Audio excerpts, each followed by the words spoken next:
¿Qué tal, chicos y chicas de Juventud de Fuego? Estamos comenzando un nuevo año, 2021. Como voy a enseñar también en el día de mañana, les invito también para que vean el culto de mañana. Nunca antes había un año con tanta zozobra e incertidumbre como este año 2021. Hay cosas que uno todavía no puede planear, uno no sabe. Algunos dirían, este año voy a viajar a tal lugar. No sabemos. Yo creo que en años no habíamos tenido un año con tanta incertidumbre y con tantas cosas inciertas como es el 2021. Pero miren, mis hermanos, lo que importa no es el mañana o el ayer. Lo que importa es el hoy, cómo estoy yo con Dios, cómo está mi identidad, que es a propósito lo que yo te quiero hablar hoy. Te quiero invitar también para que escuche la predicación de el día de mañana, donde tú vas a poder mirar cómo Jacob, un hombre que tenía un destino divino, luchó por la bendición y pudo recuperar lo que Dios tenía para él. Pero yo a ustedes, muchachos, les quiero dejar otro mensaje. Estén orando, lo dije para la predicación de mañana, pero quiero decírselos a ustedes también. Ya estamos pensando en reabrir los domingos, no para todo el mundo, porque solo caben 200 personas. 1000 personas quedarían por fuera, pero lo vamos a hacer a través de los cuadrantes de los grupos GOSEM. Les estaremos dando más información. Estén pendientes de la página, difundan los videos, difundan la página, difundan la app de nuestra iglesia, la página web. Todas estas cosas necesitamos que el evangelio corra con toda su fuerza y que como iglesia cumplamos nuestro papel dentro del plan que Dios destinó para nuestras vidas. Bueno, quiero que tú y yo pensemos en este gráfico que voy a poner. Toda mi enseñanza para el día de hoy va a estar basada en este gráfico.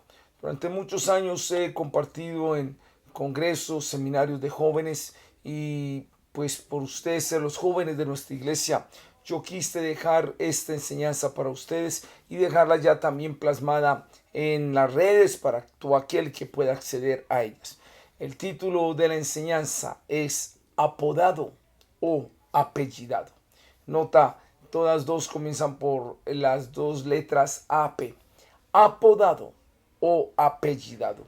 Y a manera de introducción quiero decirte algo. No sé si han notado que cada vez que cogen algún delincuente, alguna persona que tiene problemas con la ley, siempre tiene su alias. Alias Calavera, alias Chorizo, alias el perro. Siempre le ponen un alias. Yo decía aquí, qué tremendo, eso es bien interesante, porque parece que en el mundo del AMPA, en el mundo de los malos, en el mundo de los que delinquen, el ser apodado y el tener un alias es como un patrón común. ¿Por qué me llamó mucho la atención esto? Porque en contraposición a lo que se ve en el mundo del pecado, en el mundo de la maldad, en contraposición podemos ver a un Dios que hace totalmente lo contrario. Y yo quiero ir a un libro, aunque voy a leer como unas 4 o 5 citas nomás, pero el pasaje central está basado en Isaías. Isaías capítulo primero 44. Isaías capítulo 44, versículos 5, ahí lo puedes ver en el gráfico. Las dos citas en Isaías son Isaías 43, 7 e Isaías 44, 5. Este dirá, yo soy de Jehová. El otro se llamará del nombre de Jacob y otro escribirá con su mano a Jehová y se apellidará con el nombre de Israel. Atención a esto, vuelvo y te lo leo, versión Reina Valera de 1960, Isaías 44:5, ahí lo puedes ver en el texto. Este dirá, yo soy de Jehová. El otro se llamará del nombre de Jacob y otro escribirá con su mano a Jehová y se apellidará con el nombre de Israel. El contexto histórico de esto es el profeta Isaías hablando a la nación de Israel, hablando de la restauración. de los tiempos donde pertenecer a Israel y pertenecer al Señor va a ser un orgullo, va a ser una identidad que se va a poder exhibir. Hoy en día pareciera ser que ser judío es ser los enemigos del mundo y para muchos son odiados los judíos. Pero en este texto habla de una restauración a la nación de Israel, donde ellos con orgullo van a poder decir: yo soy del Señor, yo pertenezco del Señor, yo soy de la nación de Israel, tengo el apellido de Él. Quiero tomar este texto para ti, chico y chica, para mostrarte que hoy es una generación sin identidad. Como nunca antes en la historia de los tiempos, la familia está siendo destruida. Y hablando de la familia destruida, la figura que más está siendo destruida es la figura del papá. Hoy muchos ni siquiera saben quién es el papá, o conocen quién es el papá, el que traía el tarro de leche cada semana, cada mes, si es que lo traía. Otros, mi papá es el borracho de la cuadra. Algunos dicen ni siquiera lo conozco. Y uno dirá: ¿eso qué afecta? Eso está afectando una identidad.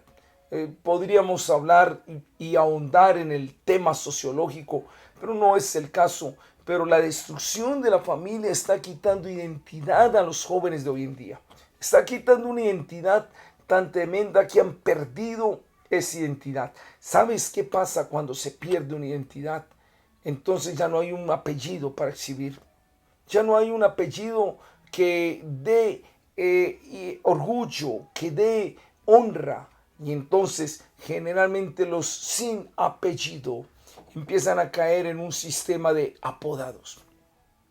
Yo miro los muchachos y aún las muchachas que están metidos en estos grupos de droga, en estas bandas, que han tomado malas decisiones. Yo voy al hogar de ellos, todos tuvieron un hogar destruido. Difícilmente ellos tuvieron una identidad en un hogar y precisamente ellos buscando una familia, buscando ser un alguien, buscando un apoyo. Entonces se enredan en grupos que aparentemente les dan identidad, pero en el fondo destruyen esa identidad. Y entonces tristemente caen en la subvaloración y caen en la posición de ser de apellidados a simplemente apodados. Pero ¿qué es lo lindo en Dios? En Dios podemos volver a recuperar esa identidad. Te invito a que veas la predicación de mañana con la ayuda de Dios, donde también hablaré de un Jacob, cómo peleó con Dios y pasa a Israel. Y está muy relacionado con ese texto. Precisamente cuando compartí ese mensaje y pensé en darle el mensaje a ustedes, pensé en la identidad. Porque sabes que nos están quitando la identidad, la crisis familiar, la crisis de los tiempos. Es más, esta pandemia, estar utilizando un tapabocas donde yo ya no conozco el rostro, nos quieren quitar una identidad individual para meternos en una masa más, una masa que no piensa, en una masa colectiva que no tiene sustancia, no tiene esencia, apodados, simplemente alias, donde Dios nos quiere dar un nombre, un apellido, una identidad. Ahora, el otro texto con el que yo quiero fundamentar esta enseñanza, está apodado y apellidado, es el texto de Isaías 43:7, como tú lo ves ahí en el gráfico, pero yo te lo quiero leer. Qué lindo texto, qué bonita palabra. Lo he enseñado muchas veces y ha sido de tanta bendición y espero que para ti lo seas. Dice Dios a esos que Él les da el apellido, a esos a los que Él les da identidad. Dice Dios a esos a los que Él les da un valor. Mira lo que dice la palabra del Señor. Todos los llamados de mi nombre, para gloria mía los he creado, los formé y los hice. Atención, todos los llamados de mi nombre, para gloria mía los he creado, los formé y los hice.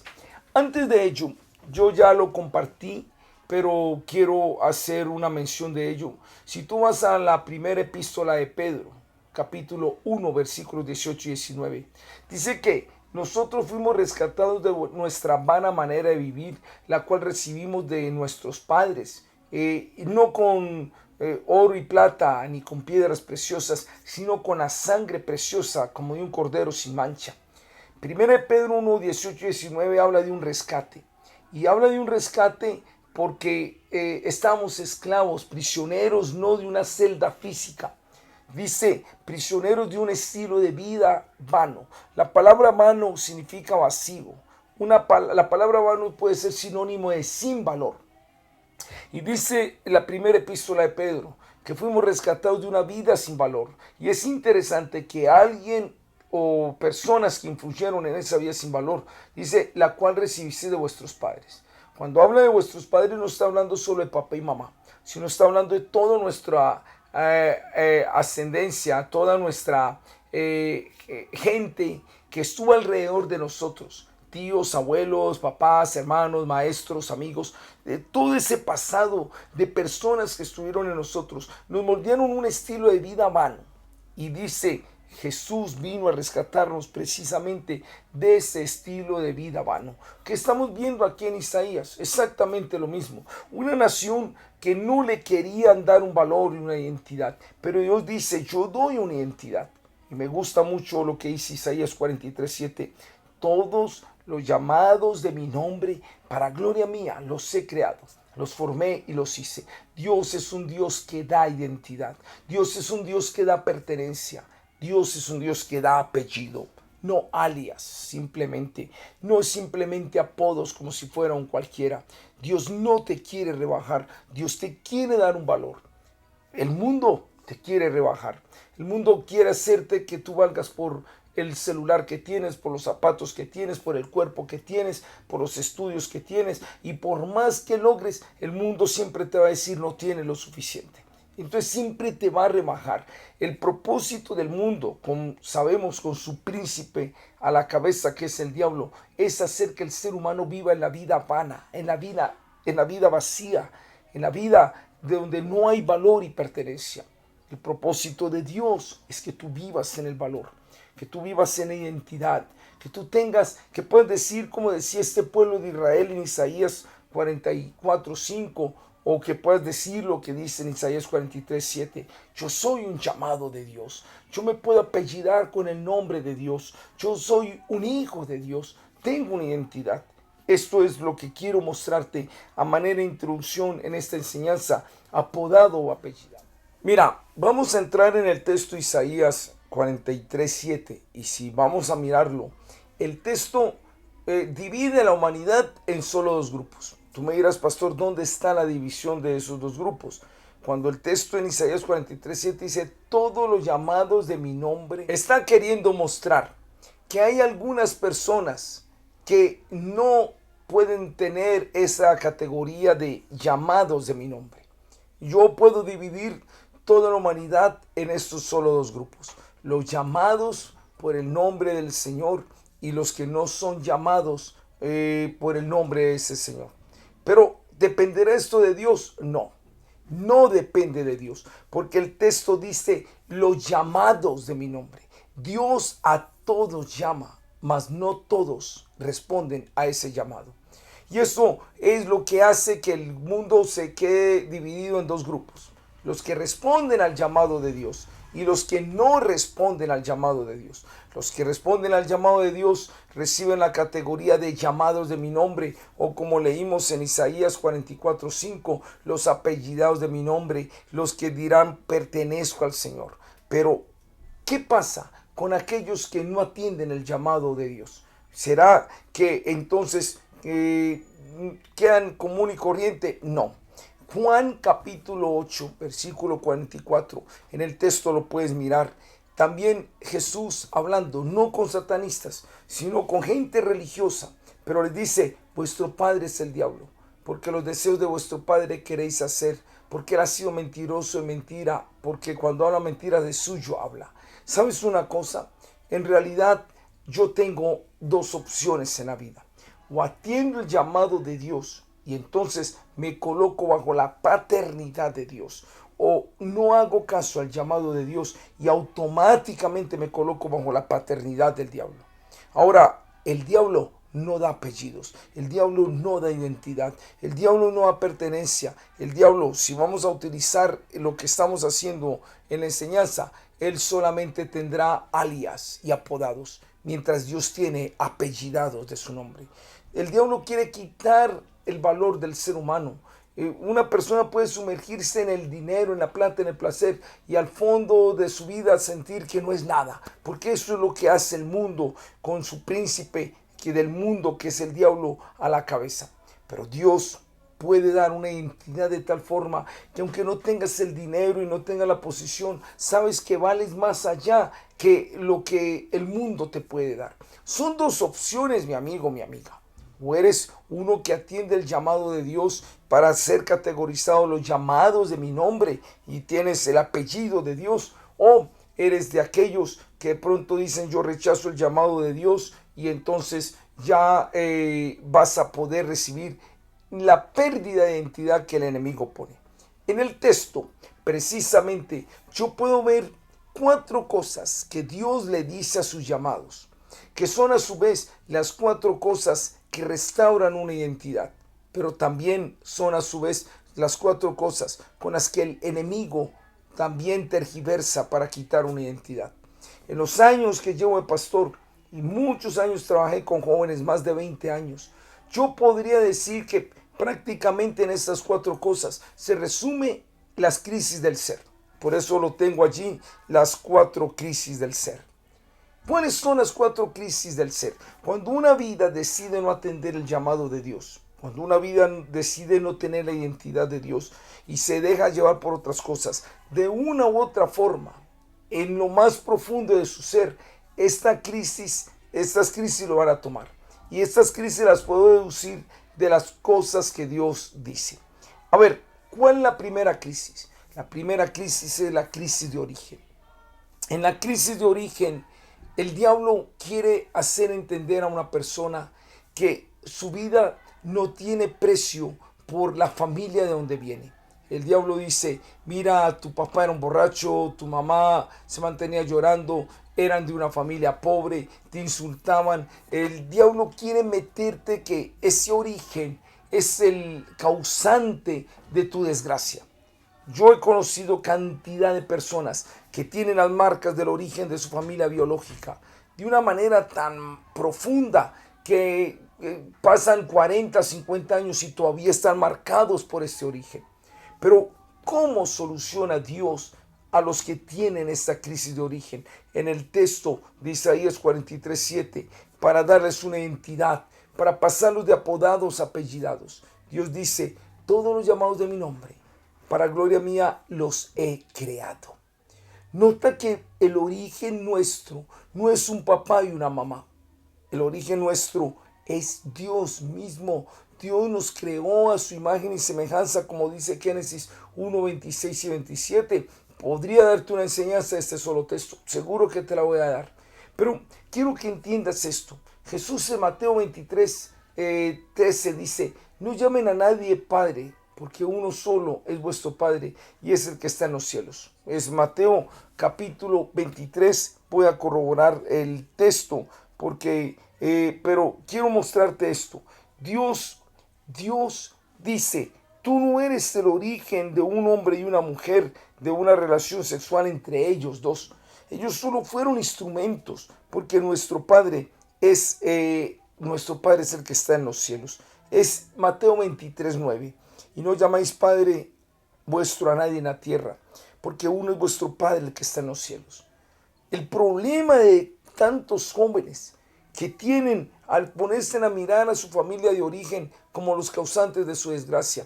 Mi papá no me quiso, mi papá abusó de mí, mi mamá no se mantenía conmigo, mis hermanos se mantenían humillándome y por estar mirando este origen caen en la crisis del ser. Pero cuando tú vienes a Dios, cuando vienes a Cristo, en Él recuperas una identidad y Él te dice, yo fui quien te creé. No eres el resultado de un error anticonceptivo, no eres el resultado de un mal cálculo preservativo. No, Dios te hizo. Así tus padres hubieran cometido un error, tú no eres un error. Tú podrás decir, yo soy el resultado de una violación, pero yo siempre he dicho esto. Una mujer es fértil solamente una semana, en las 4 semanas que tiene el mes. ¿Por qué los violadores llegan en el momento que precisamente la mujer era fértil? Entonces uno dirá, coincidencia. No, ninguna vida es un error de Dios. Aunque los que la fabrican, digamos, fabrican no, los que son las herramientas para la fabricación hayan cometido un error. Cada vida tiene un propósito. Hemos sido creados por Dios. Cuando yo entiendo que mi origen va más allá de mi papá y mi mamá, entonces la primera crisis de origen es sanada. La segunda crisis es la crisis de propósito. En la crisis de propósito, el diablo repite frases como estas: usted no sirve para nada. Usted, ¿para qué nació en esta vida? Usted es un estorbo en la vida, porque eso fue lo que generalmente repitieron nuestros padres, nuestros hermanos. Recuerda que mañana también hay una enseñanza relacionada con esto, de cómo se puede distorsionar nuestro diseño divino. Entonces, en la crisis de origen se nos dice: mira a tu papá, tu hogar de donde vienes. Pero en la crisis de propósitos ya el diablo nos dice: ¿usted para qué sirve? Usted no tiene un propósito en la vida. Usted no vale para nada en esta vida. Algunos se la creen y entran en la crisis del ser, entran en la identidad perdida que el diablo quiere poner. Pero cómo Dios sana a los que tienen la crisis de propósito. Ahí el texto lo dice, y lo puedes corroborar con textos como Efesios 2:10 y Efesios 3:10. Cuando Dios dice: para gloria mía los he creado. ¿Sabes qué significa ser creado para la gloria de Dios? Puedes cambiar la palabra gloria para orgullo mío. O en términos, aquí en Antioquia y en algunas partes de Colombia se utiliza la palabra chicanear. Sé que en otras partes es pavonear, ufanarse. Puede traducirse así: yo he creado a cada ser humano para que yo pueda ufanarme con ellos, para la gloria mía. Yo he puesto siempre este ejemplo cuando predico esta enseñanza. Si yo soy un dibujante y estoy en una exposición de dibujos, y entonces veo mucha gente viendo el dibujo mío, aunque yo no esté allí, ese dibujo que está siendo admirado, yo como artista estoy diciendo: fue el dibujo que yo hice. Esto es lo que Dios quiere hacer con nosotros, ufanarse en nosotros, decir: este es el hijo que yo hice, esta es la hija que yo hice. Pero Él no puede hacerlo si tú destruyes esa identidad. Si tú estás perdido en las drogas y en el vicio, si tú estás perdido en la rabia, en la ansiedad, en la amargura, Dios no puede mostrar su gloria en ti, porque tú eres el que primero dejaste de creer. Pero cuando Dios ve todo el potencial que en un ser humano puede surgir, un artista, un músico, un escritor, un poeta, un presidente, un abogado, que haga las cosas bien, en rectitud, Dios puede decir: para la gloria mía lo he creado. Es la capacidad con la que Dios nos creó. Es increíble porque hoy muchos ateos se ufanan de lo que ellos hacen, pero no fue de lo que ellos se hicieron. Es con lo que Dios lo hizo, y aunque no reconocen a Dios, artistas con voces excelentes, y pueden decir: es mi voz. ¿Quién dijo que esa era la voz de ellos? Fue la voz con la que fueron creados. Pero nunca le dan la gloria a Dios, y tarde que temprano van a terminar derrotados y vacíos. Entonces, en la primera crisis, el diablo dice: mira tu origen, mira a tu papá y tu mamá. Dios dice: no los mires a ellos, yo te creé.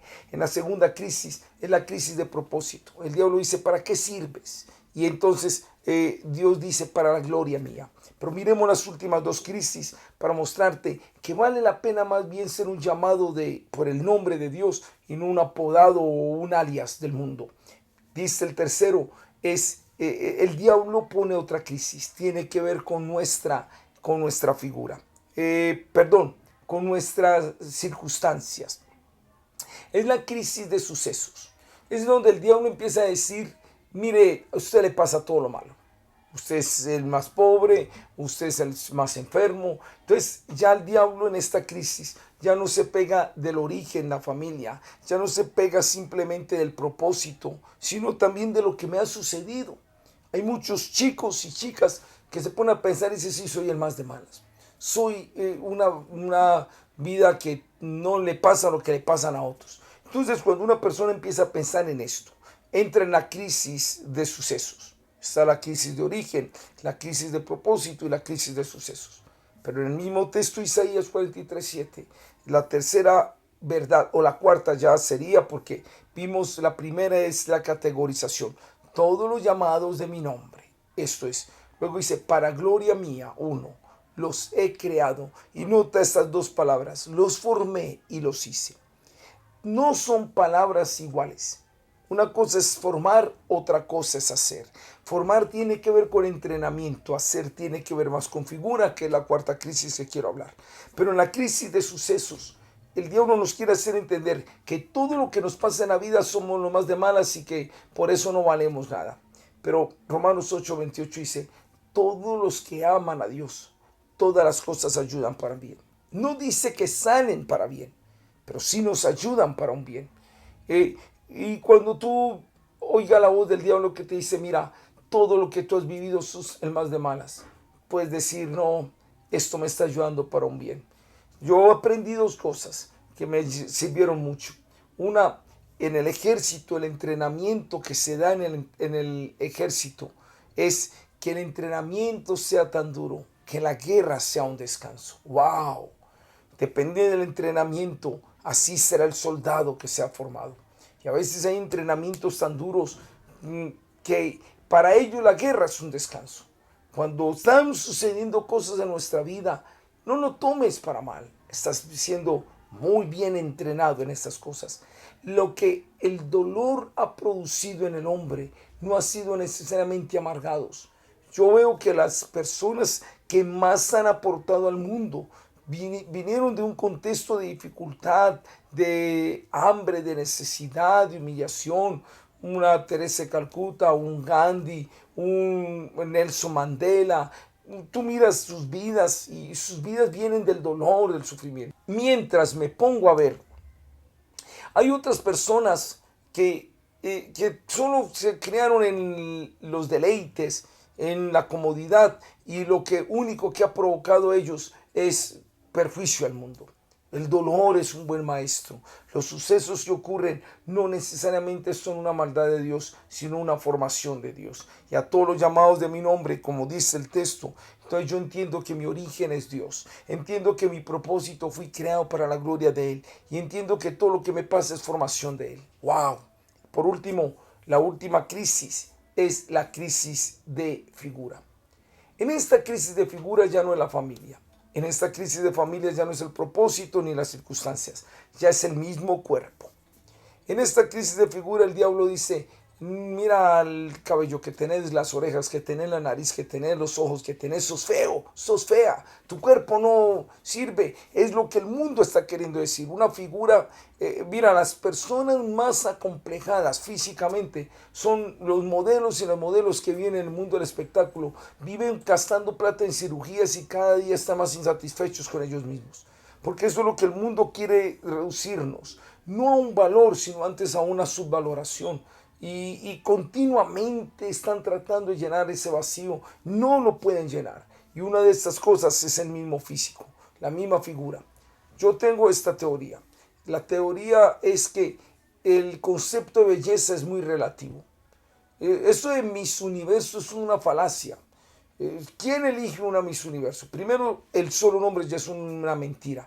De todo el universo, la mujer más bonita. Falso. Y de hecho las circunstancias lo muestran, cada año la cambian. O sea que ya el año dejó de ser la más bonita y pasó otra. Segundo, ¿quién elige una Miss Universo? Un jurado de 7 personas a nivel local, un jurado de 7 personas a nivel nacional, un jurado de 7 personas a nivel internacional. 21 personas opinan por 7.000 millones de personas. Eso es una falacia. ¿Qué es el concepto de belleza? En la vida cotidiana te vas a encontrar con personas que van a decir, qué persona tan linda, cuando la otra dice, yo no veo nada bonito. Porque la belleza no depende de un concepto universal, es a cada individuo. El bonito o la bonita que vas a ver es el tuyo. Así los otros no lo vean lindo. Entonces, porque Dios a cada uno lo hizo de una forma. No hay gente bonita y gente fea. Todos son hermosos, así los hizo Dios. A la imagen de Dios, Dios no hizo errores. Así a ti te parezca. En el mundo, en la naturaleza, tú dirás, ¿cómo va a comparar un pavo real con un sapo? No, el sapo es horrible y el pavo real es hermosísimo. Esa es su apreciación estética. Pero créeme que en los dos hay una belleza, que es lo que Dios puso. Y es lo que se ve en el texto. Dios dice, a los llamados de mi nombre, yo no solo los creé, yo no solo los formé, yo no solo los hice para la gloria mía, sino los hice. O sea, somos fabricación de Dios. En algún momento Dios habló en un momento de oración y me dijo, ¿tú crees que yo cometo errores? Yo en oración yo le decía a Dios, tú no cometes errores. Entonces Dios decía, entonces ¿por qué te llamas error? Yo dije, Señor, ¿cuándo me llamo yo error? Y el Señor me dice, cuando tú crees que tu físico no es el mejor, me estás diciendo que yo cometí un error con tu físico. Dios no comete errores. Concluyo con esto. Tienes dos opciones, mi chico y mi chica de juventud de fuego. O tú vives en el concepto del mundo, te colocas bajo la paternidad satánica, donde pierdes una identidad, donde solo te dan un alias, un apodo. O te colocas bajo la paternidad divina, donde recibes el apelativo, los llamados de mi nombre, los que atendieron el llamado de mi nombre, y te apropias de estas verdades. Te apropias de que fuiste creado por Dios, no tus padres, con un propósito para la gloria de Él. Él te formó y Él te hizo. Si tú miras esto, si tú tomas lo que está en 1 de Pedro 1, 18 y 19, puedes ir a mi canal, El Pregonero, ahí hay un pregón sobre eso. Fuimos rescatados de nuestra vana manera de vivir. Te invito a que veas la predicación de mañana. Todo esto tiene que ver con identidad, con valor, no lo que el mundo nos da, sino el que Dios nos dio. Que el Señor te continúe bendiciendo y la paz de Dios esté en tu vida.